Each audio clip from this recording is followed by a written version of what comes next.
खड़वट से मसवीना है रो का बात है। अरे कभी हमारो यो कंधा दूक जावे तो यो लगा ले, यो दूक जावे तो यो, और कभी कभी तो हम डंडा लगा दे और खुद बैठ जावे, पर तू जो को तो खड़ो है। ब्रजवासी बोले कि चल तू आराम कर ले, हम लोग संभाल लेंगे। कन्हैया बोले संभाल लोगे? बोले हाँ, और का तू का समझ रहा हो, ते नहीं उठा रखो है, हम सब ऐसे ही लगे। कन्हैया ने कहा ठीक है भैया तो संभाल ले। भगवान ने नीचे से थोड़ी सी उंगली नीचे करी कि सबके डंडा चटाचट है गए। सब कहने लगे भैया कन्हैया संभालियो, कन्हैया संभालियो। तुरंत भगवान ने यथास्थान अपनी उंगली को की। सभी लोग काना फूसी करवे लग गए। नंद बाबा से बोले बाबा सांची सांची बोल, ये छोरा तेरो ही है। नंद बाबा बोले मेरो नहीं तो कौन को है भैया। उन्होंने कहा नंद बाबा बुरी ना मानियो, हमारे घर में एक से एक ताकतवर पहलवान भाई, पर ऐसा जादूगर छोरा ना हो। सब बोले महाराज मैं तुम्हें एक बात बताऊं, एक दिन गर्गाचार्य जी महाराज हमारे घर पधारे। उनने कही कि तेरे छोरा पर देवताओं की कृपा है, नारायण भगवान की कृपा है। तो याद है या मैं इतनी ताकत आए गई और कछु ना है।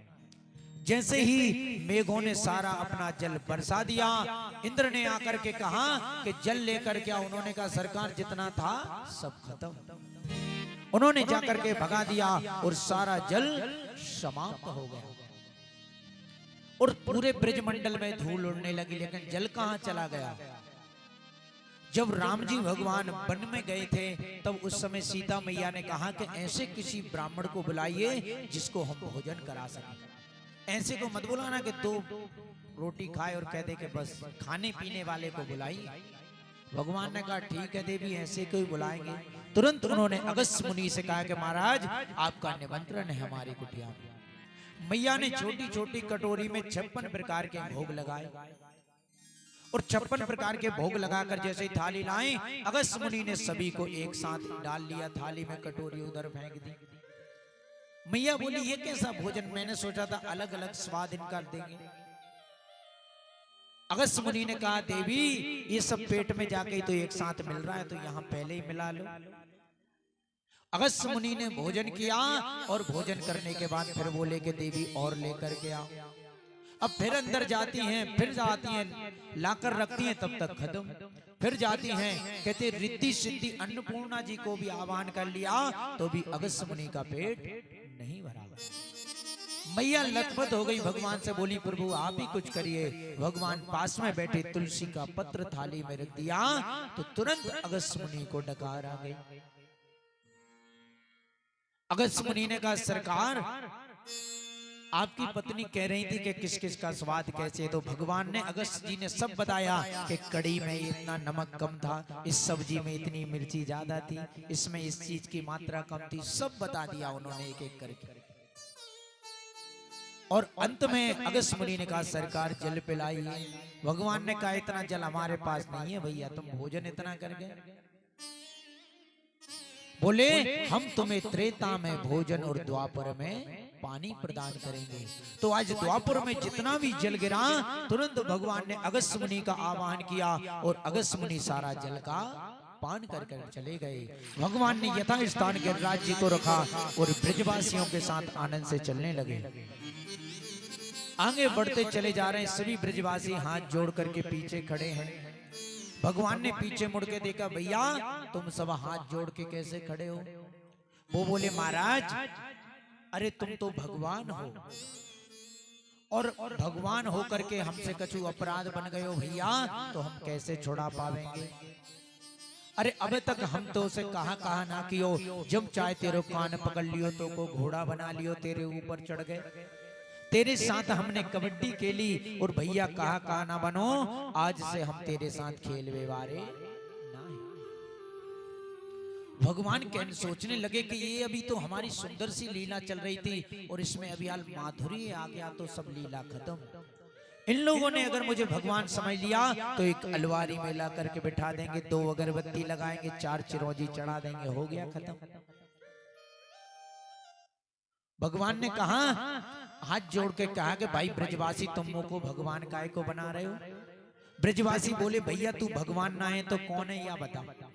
अरे तूने खेल खेल में पूतना मार दी, हमने सोची ठोकर खा के मर गई होगी। तूने गाड़ी में ऐसी लात मारी कि आकाश में उड़ती चली गई, हमने सोची कि तूफान से उड़ गई होगी। इतने बड़े अगासुर बगासुर जैसे दैत्यों को तूने मार दिया भैया, और आज तो तेने गजब ही कर दिया।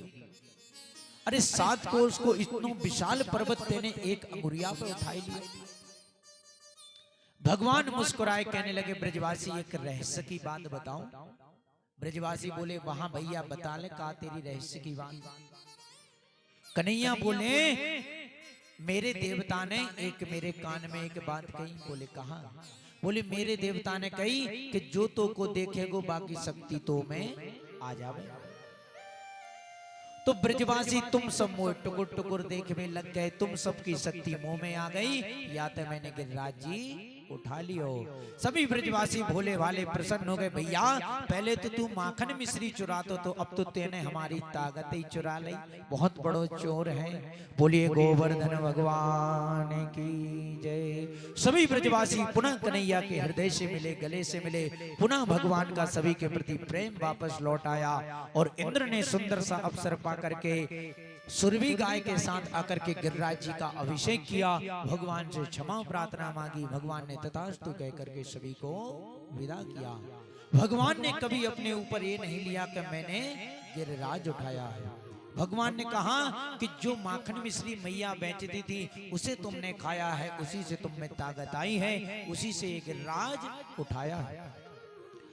कछु माखन को बल बढ़ो, कछु गोपन करी सहाय, श्री राधे जू की कृपा से मैंने गिरवर लियो उठा। बोलिए राधा रानी सरकार की जय। तो ऐसी मंगलमय कल हमने पंचम दिवस की कथा को श्रवण किया था। आज षष्ठम दिवस की कथा में प्रवेश करने से पूर्व भगवान नाम संकीर्तन। जय राधे श्री राधे, राधे राधे प्रिया प्रिया। जय राधे जय राधे, राधे राधे प्रिया प्रिया।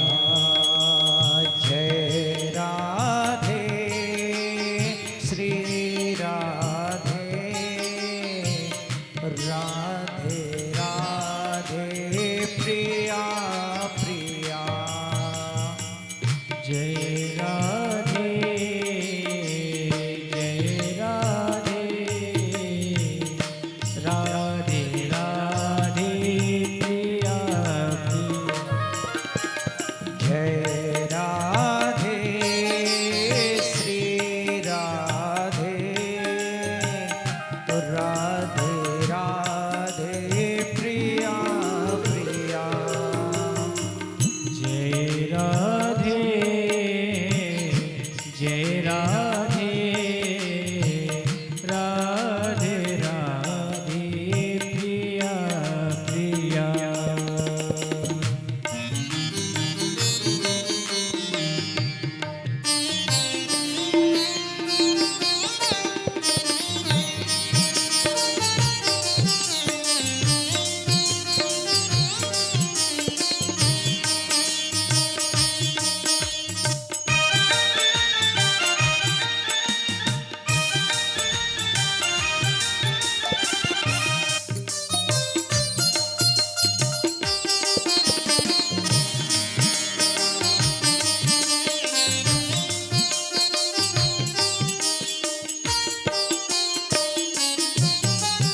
श्री श्यामा जय श्यामा, श्यामा श्यामा प्रिया प्रिया।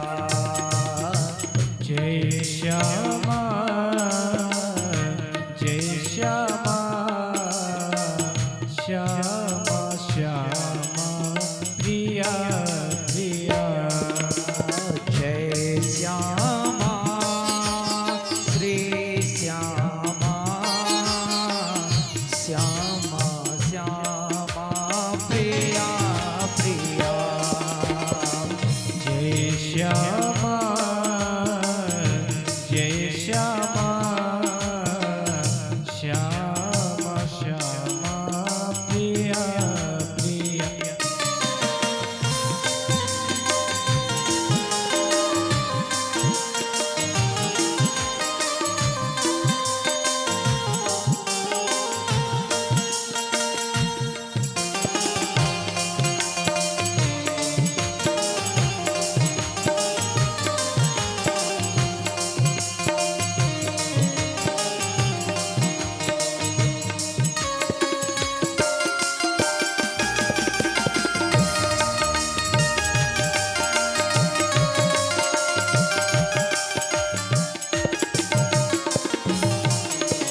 श्यामा।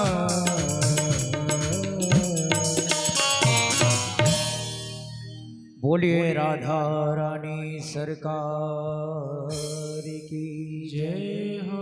भगवान ने ब्रजवासियों से कहा कि कछु माखन को बल बढ़ो, कछु गोपन करी सहाय।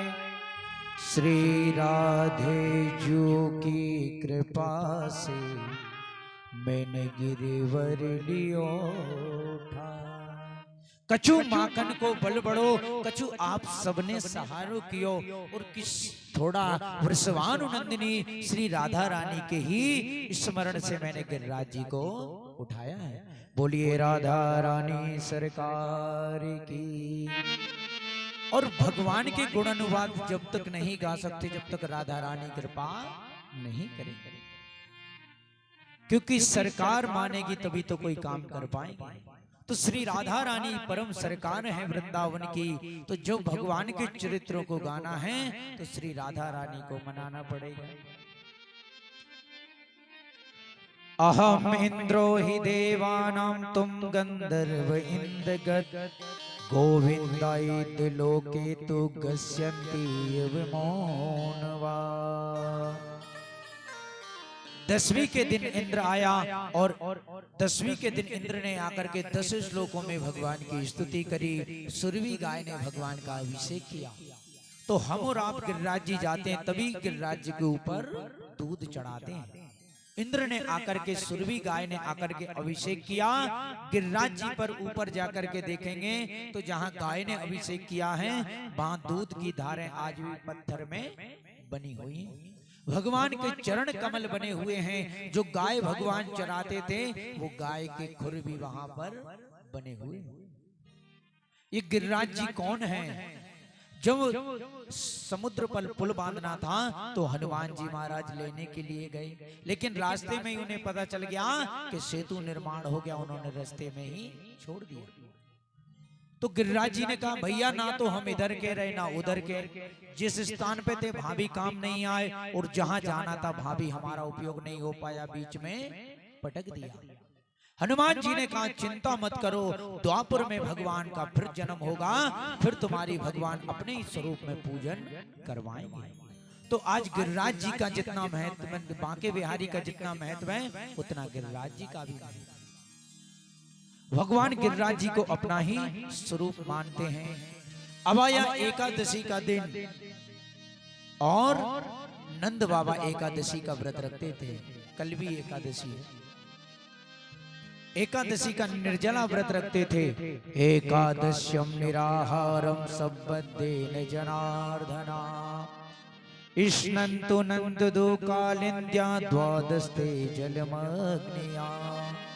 नंद बाबा को रात्रि में 2 बजे ऐसे लगा जैसे प्रातः काल के 4 बज गए। और नंद बाबा उठ करके जाते हैं और जैसे यमुना में डुबकी लगाते हैं कि वरुण भगवान के दूध नंद बाबा को पकड़ कर ले जाते हैं और ले जाकर सीधा जेल में बंद कर देते हैं। एक छोरा दौड़तो आयो, बोले कन्हैया अरे तेरे बाबा को तो ऐसी डुबकी लगाई कि यमुना जी से बाहर ही ना निकले। कन्हैया दौड़ करके जाते हैं और जैसे ही छलांग मारते हैं और छलांग मार करके सीधे वरुण लोक पहुंच जाते हैं। और जैसे ही वरुण लोक पहुंचते हैं, वरुण लोक में जाकर के जैसे ही वरुण भगवान को देखते हैं तो तुरंत उनके चरणों को धुलते हैं। 16 उपचार विधि से भगवान का पूजन करते हैं और अपनी सिंहासन पर भगवान को बिठा देते हैं। और भगवान ने कहा भैया एक तरफ तो हमारी पूजा कर रहे, दूसरी तरफ हमारे पिताजी को तुमने बंदी बना के पकड़ लिया। वरुण देव बोले महाराज आपके पिताजी कौन? बोले नंद बाबा, देखो सामने जेल में पड़े। तुरंत उन्होंने साष्टांग दंडवत किया, नंद बाबा को निकाला, उनकी भी पूजन करी और तुरंत उन्हें बाहर ले आए। बाहर ला करके जैसे ही आए तब तक सारे ब्रजवासी इकट्ठे हो गए थे और सभी इकट्ठे हुए। सभी ने नंद बाबा से पूछा बाबा तुमने ऐसी कैसी डुबकी लगाई कि तुम लोग यमुना जी में ही चले गए?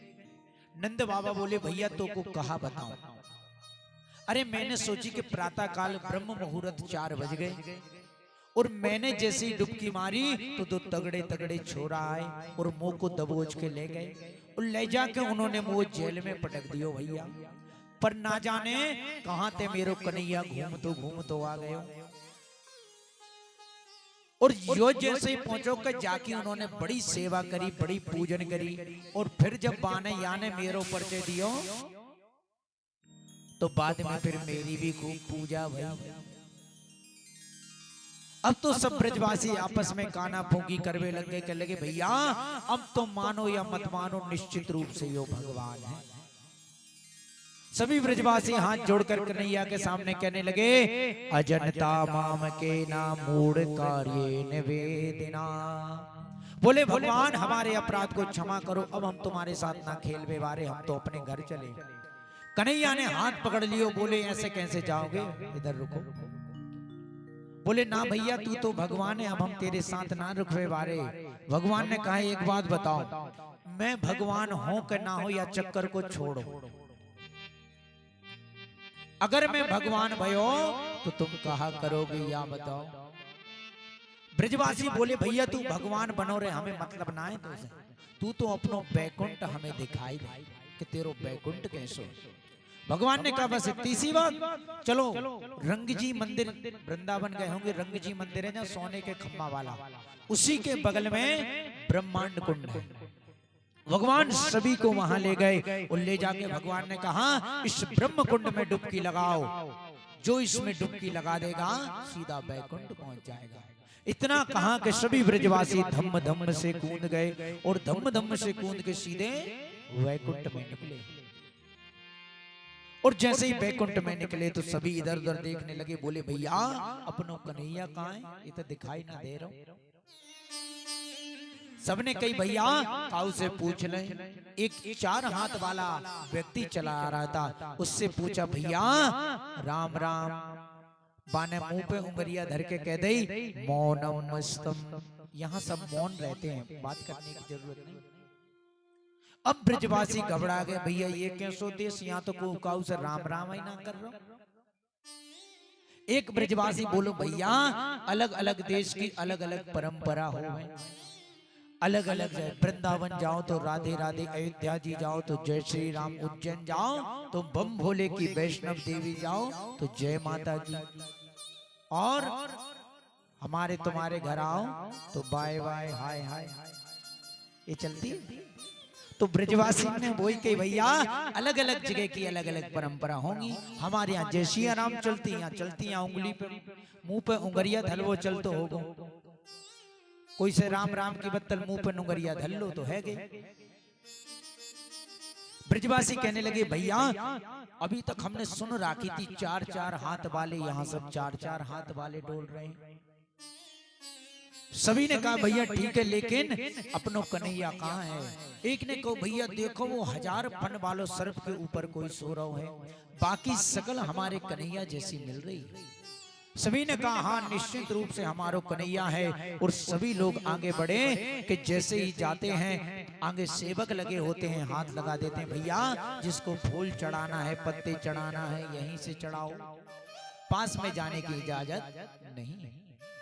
बड़े बड़े देवता चतुरानन ब्रह्मा जी, पंचानन भगवान शंकर, षडानंद कार्तिक भगवान, सब भगवान की स्तुति कर रहे हैं। और सभी ब्रजवासी देख रहे हैं भैया आज तक सुनी थी कि 5-5 सिर वाले होते हैं, 6-6 सिर वाले, आज सब दिख रहे हैं सब इतने सिर वाले हैं और सभी स्तुति करते हैं। और अंदर ही अंदर सभी ब्रजवासी घबराने लगे और जो कन्हैया से आंख बंद करके कहा कन्हैया तू तो हमको वापस बुला ले, जो वापस की कही कि तुरंत सभी उसी कुंड से निकल करके बाहर आ गए। भगवान मंद मंद मुस्कुरा रहे हैं, सभी को देख रहे हैं आनंद के साथ। भगवान ने सभी को हृदय से लगा लिया, सभी ब्रजवासी प्रसन्न हुए।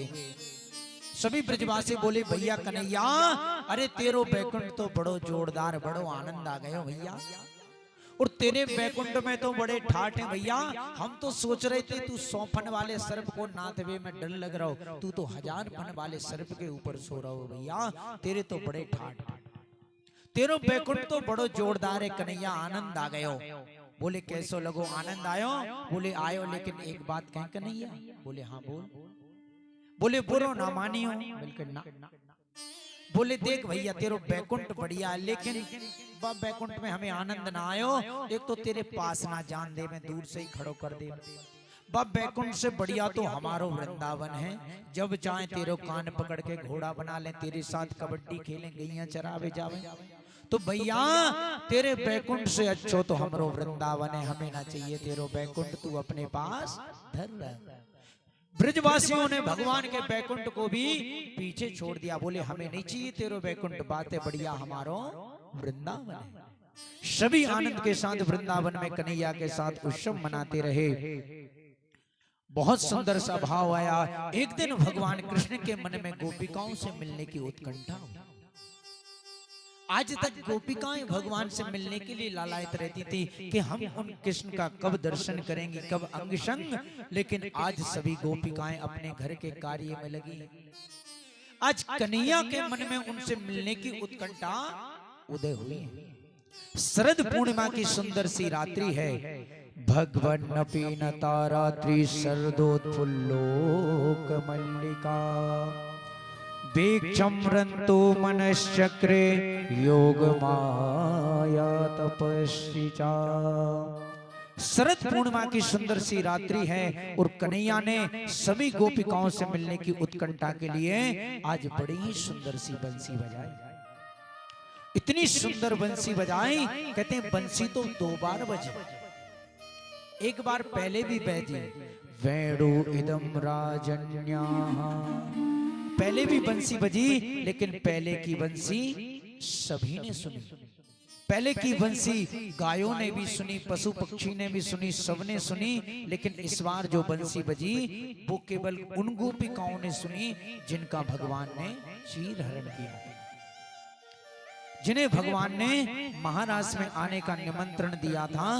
उन्हीं गोपिकाओं को भगवान ने ये सुंदर सी बंसी सुनाई। जहां उन्होंने उस बंसी को सुना, सो सब दीवानी हो गई, आनंदित हो गई, प्रेम में लालायित। इतनी सुंदर सी बंसी है। कहते हैं बंसी कौन है? ये बंसी भगवान भोलेनाथ का अवतार है। जब त्रेता में हनुमान जी ने राम जी की इतनी सेवा करी तो भगवान शंकर ने कहा सरकार अब हम पुनः आपकी सेवा करना चाहते हैं। भगवान ने कहा ऐसा नहीं चलेगा, इस बार सेवा हम करेंगे। बोले नहीं नहीं सरकार, सेवा तो हम ही करेंगे। बोले नहीं नहीं, सेवा तो हम करेंगे। तो इस बार भगवान शंकर बंसी बनकर पधारे, बंसी बनकर के पधारे। और बंसी बनकर के गोपिका अगर सबसे ज्यादा किसी से जलती हैं तो बंसी से जलती हैं। गोपिकाएं कहती बहन ये हमें तो गैया चराने जाते हैं, आते हैं, तभी इनका अंग संग प्राप्त होता है, दर्शन होते हैं। लेकिन ये बाबरी बंसी तो 24 घंटे उनके कमर में लटकी रहती है। एक कहती बहन इसकी सेवा तो सुन, ये कन्हैया से कितनी सेवा कराती। ये बंसी कहती है कि कन्हैया मैं बहुत थक गई हूं, मेरे लिए पलंग बिछाओ। तो भगवान अपनी दोनों हथेलियों का पलंग इसके लिए बिछा देते हैं। और बहन ये कहती कन्हैया मेरे चरण दबाओ। तो जो बंसी में छेद होते हैं उन छेदों को द्वारा ये इनके चरण दबाते हैं।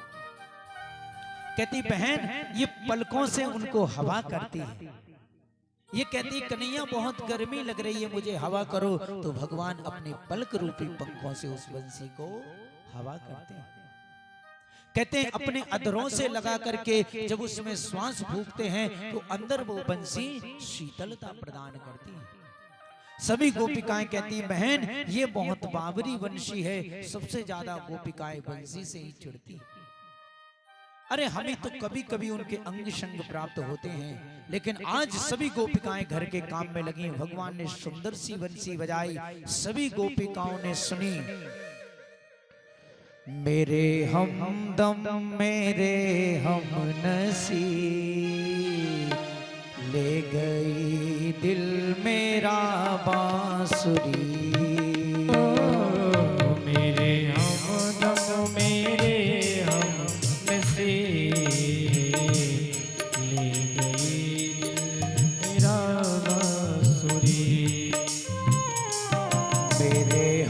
हमदम मेरे हमनसीब, ले गई दिल मेरा बांसुरी। ओ मेरे हमदम मेरे हमनसीब, ले गई दिल मेरा बांसुरी। तू जमाने में सबसे हसीन,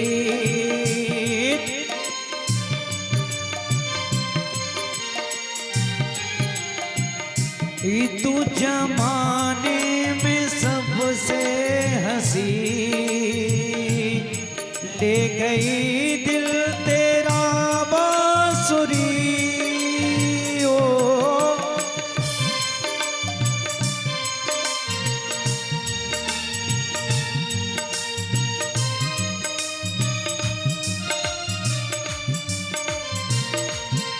मेरे हमदम मेरे हमनसीब, ले गई दिल तेरा बांसुरी।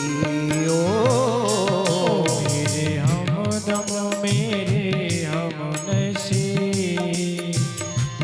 ले गई दिल मेरा बांसुरी।